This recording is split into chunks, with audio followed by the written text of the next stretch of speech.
Welcome to the first episode of AppWorthy, where we brainstorm turning your book or coaching program into an app live. So that really became a focus of my first book, which I wrote for moms. But it was really all about still relationships, which is how do moms care for their relationship with themselves? And so I spent years working on that. And then the other piece that really stuck out after I became a mom and my husband and I became parents is the massive amount of responsibilities that fell on, it felt like, my plate. I was shocked at how quickly resentment could grow toward him in our relationship. And part of it just felt like my life changed and his really stayed the same. So something that we brought over, something called the care load assessment. And this is essentially a breakdown of all of the tasks that are involved in running a family. And you essentially say who does what, who carries what. And this provides a picture into some of the invisible pieces. And part of my work is that I break down a task by the mental, physical, and emotional labor that goes into it.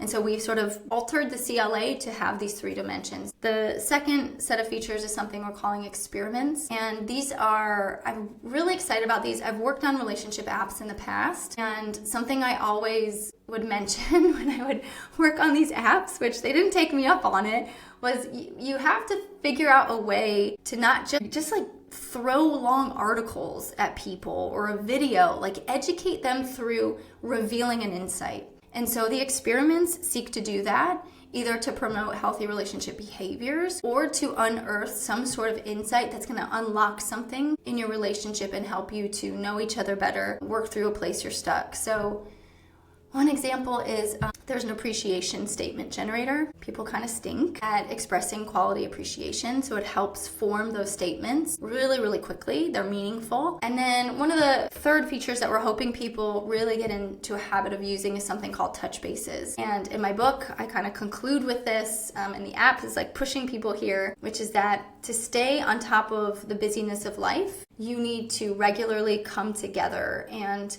talk about what's on your plates and align as the week, sort of for the week moving forward. And this helps to prevent resentments from developing and small issues from becoming big. And so the app has guided touch bases that it walks you through, say structured. These conversations can be so awkward. So we're trying to minimize the awkwardness by giving you the questions to start with. And then also anything you flagged as let's talk about this is going to come through in your touch base so you can revisit some of those things that you had flagged early on and hopefully align in the week ahead. It's actually a good thing to try to think about and have as you are building the main app.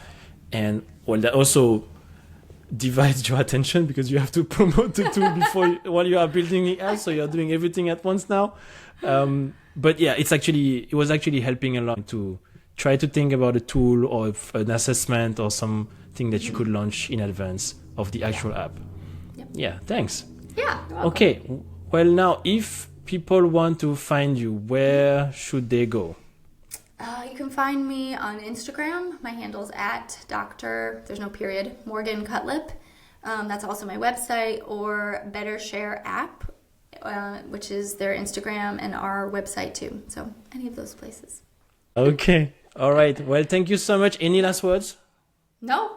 Thank you for having me. Appreciate it. And thank you for all you've done. Thank you for your time. Yeah. And bye, everyone. Have a good one. Cheers. Bye.